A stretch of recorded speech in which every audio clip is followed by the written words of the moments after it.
From the Grizzly Bear Foundation, this is GrizzCast.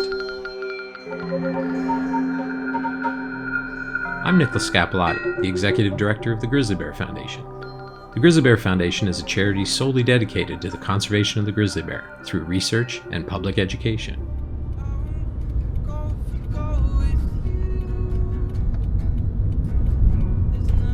In the summer of 2019, last summer, my wife Cass and I, with our dog Sitka, went on a road trip from Vancouver, British Columbia to Yellowstone, Montana. A pilgrimage of sorts to the world's first national park.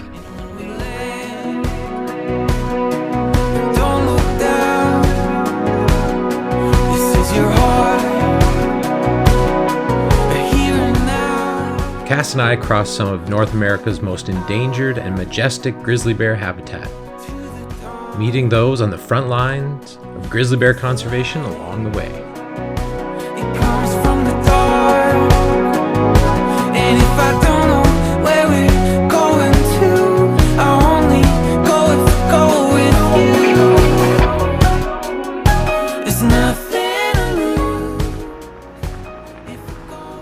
I'm driving up a gravel road on the east side of the Yellowstone River in Montana.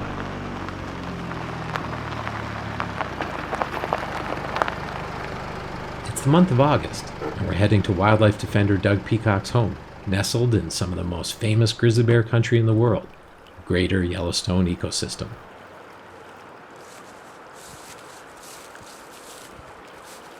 I walk up to the house, and I'm warmly welcomed by a doormat that says, "Come back with a warrant."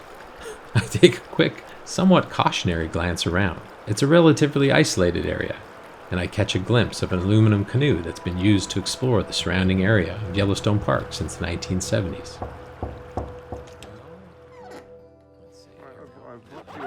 Doug Peacock, the grizzly man himself, defender of wilderness, an absolute force of nature, an environmental warrior, a living hero. What's the hardest part of your job? Just keeping up in really a fierce energy level to continue the fight. I've fought all my life. What's the most rewarding part of your job? To see hope and happiness in the faces of the people that are doing the good work of the earth. Doug is humble, dedicated. He's a fighter for the voiceless. He is a man committed to growth, wisdom, to life.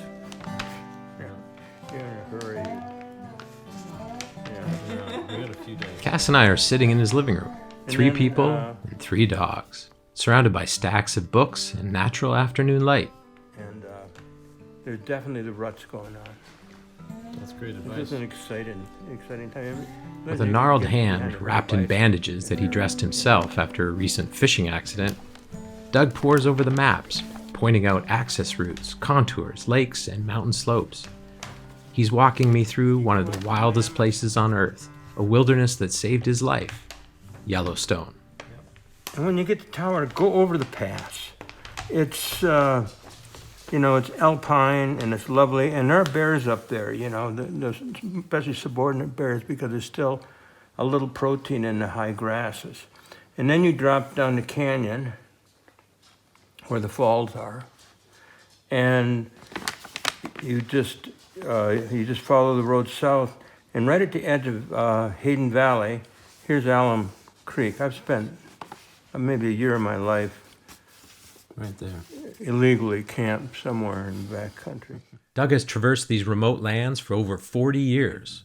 Beeline in the early morning. Tracking, studying, and living amongst grizzly bears. Long days in the sun have darkened Doug's shaved head and added a glow to his cheeks, defying his 78 years of age. The lake itself is called the man-eater, but believe me, it's equal opportunity. It can kick up. You're both rocking a bearded face, and I feel pleasantly proud of the similarities as I sit next to this maverick of a man, a personal inspiration of mine. Yeah, I paddle and I go down here, and this is my route. I took Quammen up there once. We did the same thing by canoe, and we bushwhacked out of here and went up to the Two Ocean Plateau, which used to be a great grizz place until the Whitebark died. Ecologists often say that a good year for whitebark pine means a good year for grizzly bears.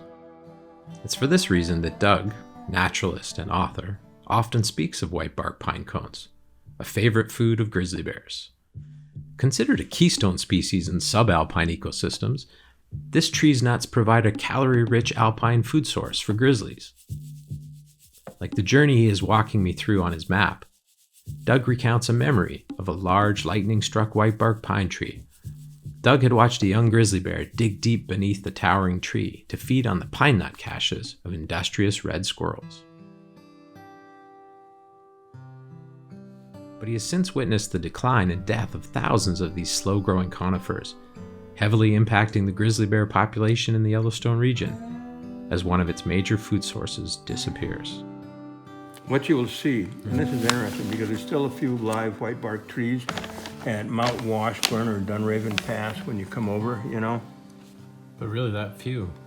Yeah, there's very few surviving mature trees with cones. There happens to be a little pocket in here, but mainly you're just going to see ghost forest of dead whitebark.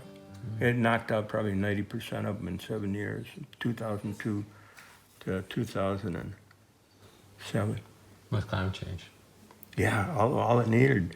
Winter temperatures rose a few degrees and allowed the bark beetle to overwinter up another life zone into the whitebark. Oh, right. You know, you need a couple, 2 or 3 days in a row of 30 below zero to kill that larva off. And it just quit happening, and they're gone. They're gone everywhere. You know, the whitebark are just gone, and they're never coming back. The many threats facing grizzly bear populations on both sides of the border, in Canada and the United States, are one of the reasons I am here today to speak with Doug. Today we're here with Doug Peacock. It's a really great pleasure to meet you. Well, thank you. Thank you for having us at your home. Yeah. And for all the great work you've done for grizzlies, and looking forward to talking to you about it. I first started working in conservation when I was 25 years old with legendary Canadian environmentalists Jim Fulton and David Suzuki. It ignited an activist spirit in me. Decades earlier, around the same age that I was when I started in conservation, a 27-year-old Doug Peacock had returned home from a very different kind of fight, the Vietnam War. After returning home from his second tour as a Green Beret medic, Doug went deep into the Yellowstone wilderness, where his relationship with the Great Bear healed his spirit and helped him recover from his PTSD. When I came back from Vietnam, I just couldn't be around people, so I went to live in the wilderness where I was comfortable, on the Rocky Mountains. And I moved north with the snows and ended up in the Wind River Range, which is one of the great blank spots on the map. I was kind of tossed along a tumbling path that there were no forks in the trail. When Doug returned to the U.S., he sought anchorage and refuge in one of those great blank spots on the map, finding solace in the company of the magnificent grizzly bear. In today's world, where the long-term survival of grizzly bears are at risk, Doug credits his own continued existence to the iconic predator. He is now a legend when it comes to grizzly bear conservation, but even legends can have humble beginnings. The way I ran into grizzlies is I had a malaria attack in the Wind River Range and moved to Yellowstone, which was easier terrain, better weather. And I was soaking in a hot spring. That's nice that there's so many hot springs Yeah, in this you know, area. because I was trying to regain my health, go to the hot spring spa. But I was soaking in a hot spring and on the corner of my eye. I mean, I'd seen grizzly tracks. I knew they were all over the place, but I really didn't know shit about grizzlies. All I knew is... Had you seen one before? I had seen one in Alaska, Yeah. but it didn't take, It was away and the bear just reared on the tundra and ran away. Yeah. But this, this was a mother with a couple of years and didn't know anything except, not supposed to get close to mothers with cubs of any kind.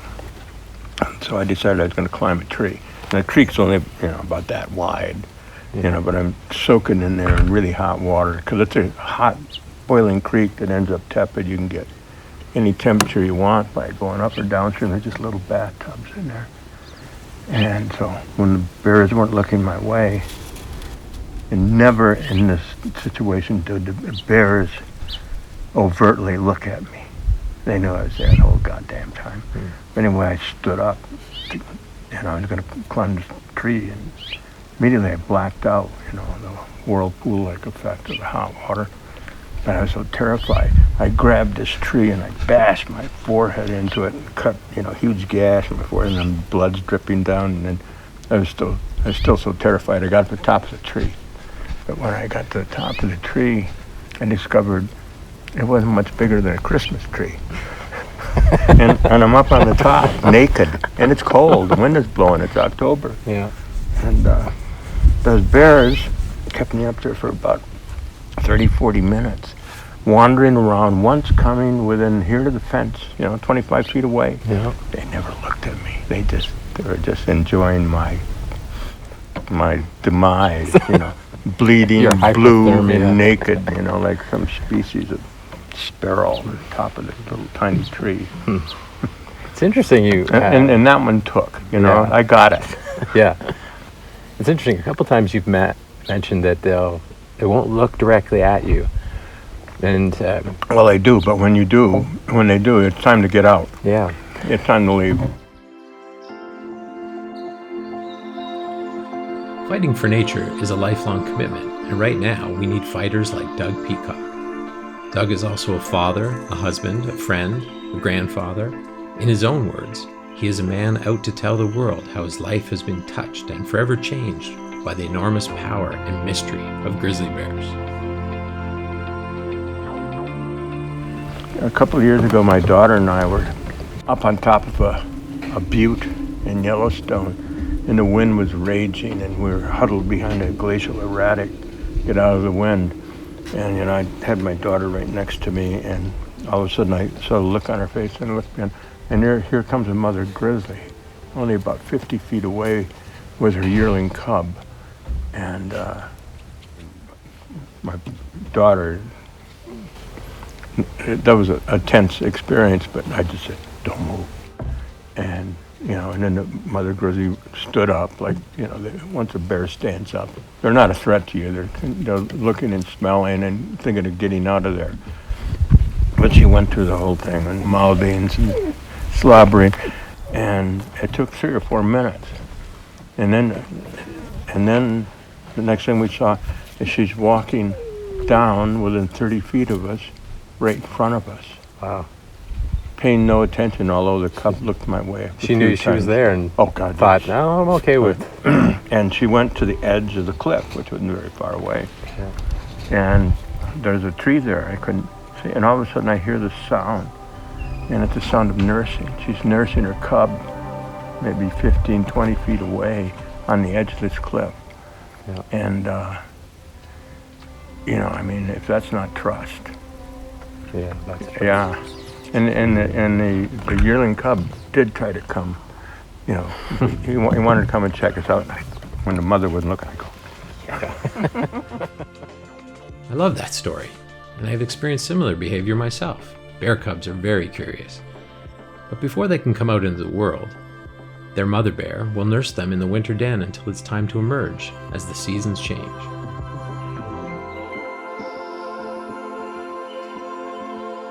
Sows, female grizzlies, have their cubs during hibernation after about 6 to 8 months of gestation.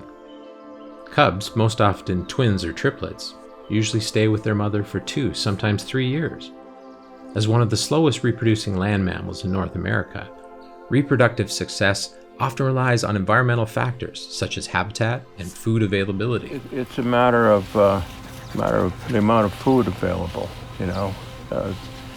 Grizzlies have a mutual antagonism, and that breaks down in the presence of abundant food. In the natural world, it starts with salmon, kind of ends up with huckleberries, but they do this everywhere. They did it in California. If you read the journals of the lost, extinct grizzlies of California, they talked about seeing herds of grizzlies in the chaparral out in the Great Valley, apparently digging for some kind of rodentia. And they called them herds, and That's interesting because I've only ever heard of them doing that when salmon are in abundance, where they're... No, it happens again, even in Glacier with huckleberries, where I spent 20 years with grizzlies up there, and 15 of those years I was filming, so I was out with them, same place, months in the same place every year. And there was a place they congregated, they gathered, concentrated, whatever word seems applicable, because there was so much berries. They could be, you'd see a mother and her cubs, and 100 yards away would be a couple of subadults, and that was the last of her litters. And I knew that because I went there year after year, and I saw young bears grow up from 4-year-olds to 19-year-olds and stuff like that. It was really a great experience. And once the resource breaks down, frost kills the berries, or the salmon run stops, everything changes, and you get a lot of, that's when you get a lot of antagonism. Deserving of both wariness and respect, humans have refused to tolerate these adaptable, intelligent creatures for centuries. At one time, grizzly bears fished on the rugged west coast of California, roamed the sweeping Great Plains, and were found from northern Alaska to central Mexico. Today, grizzly bears have lost about half of their historical range in North America. They now only occupy 2% of their former range in the lower 48 states. In less than 200 years, we reduced grizzly bear populations in the continental US, once numbering more than 50,000, and are now down to less than 1,500 grizzly bears. The thing I like working on grizzlies, like you mentioned that, the places that we need to open corridors and things to move, and when you protect grizzlies, a whole bunch of other species Everything, benefit. yeah. I've worked with indigenous people throughout my career. I've been fortunate enough to have that experience, and one of the great things about that experience is hearing myths and understanding the connection of different animals to the culture. Is there something about working with grizzlies that kind of did that for you? Well, collectively, yeah. One of the more astute comments in my first book was by an old ranger up in Glacier, and he said, "This is as close as I've seen to an Aboriginal point of view, because I live with them, and I don't go out to see him or even film him. I go out and just coexist, and you obey a certain amount of good grizzly manners, and you're going to be fine all the time." Yeah. I no longer surprise them, and the only thing a mother grizzly cares about is the safety of her cubs. As long as you are not a threat, you can get out of it. I mean, I've been charged a couple dozen times. I've been 40 or 50 times, with mother grizzlies from here to the greenhouse. And all you do is don't present a threat. And it means, you don't look straight at them, you don't move, and you don't scream. Yeah. You just make sure she perceives you as not a threat. Right now we're fighting for wilderness in the heart of it, because it's some excellent grizzly habitat, and the people that are doing the real work fighting for wilderness are getting a lot of slack from ATVs and mountain bikers. Once you put a mountain biker in there, it's not wilderness anymore. It's mechanized travel, and I'm helping that fight, advocating for pure wilderness. It's, our kind of official wilderness is an approximation, but it's probably the closest we can get within our laws to what we really need, which is how it was a couple hundred years here. Yeah. A couple hundred years ago, when there were grizzlies all over that. Fighting for wilderness in the heart of it. Couldn't have said it better myself. Doug's story is one of the many real-life examples of how the environment shapes our identity, where we've come from, who we are, and who we will become. I was saying to my wife as we pulled in, Doug talks the way I want to talk publicly. I talk about that, quietly, and I go as the executive director of the Grizzly Bear Foundation and as an ambassador, but the things you say, I say those too.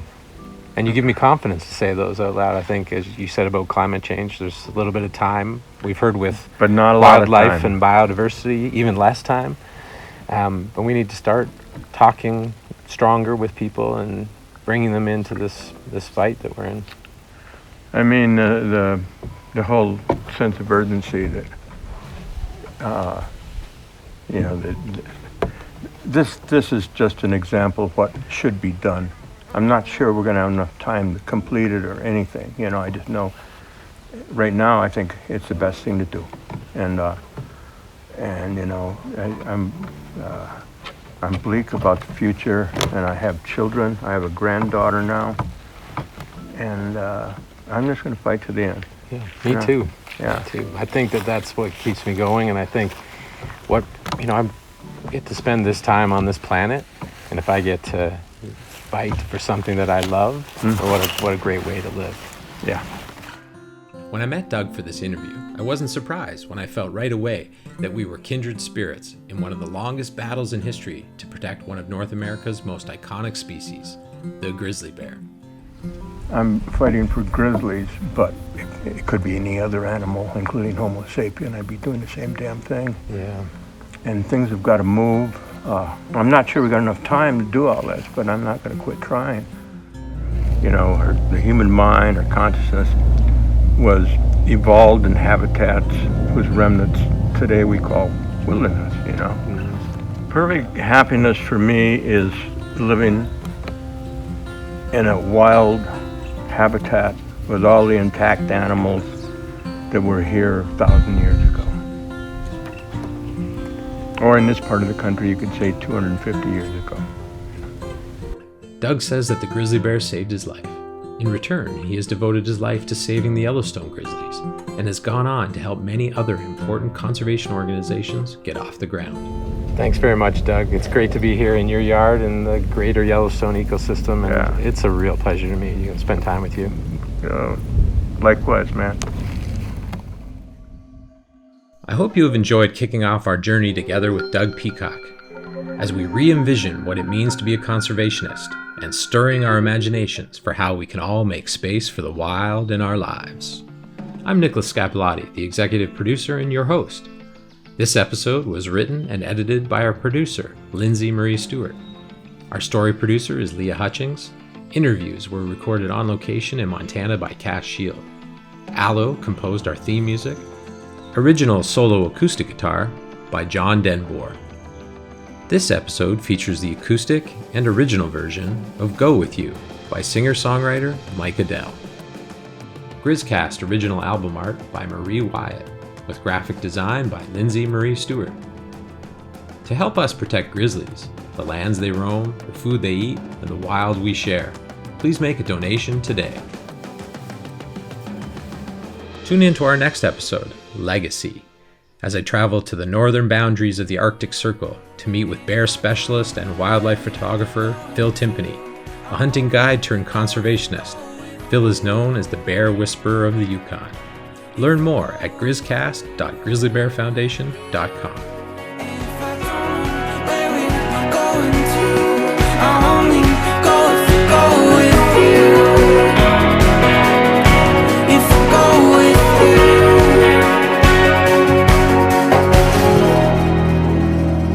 GrizzCast is brought to you in part by the Commercial Bear Viewing Association. If you are planning a bear viewing expedition in British Columbia, book with a CBVA operator. The CBVA ensures the best experience for you and the bears. To book, visit www.bearviewing.ca.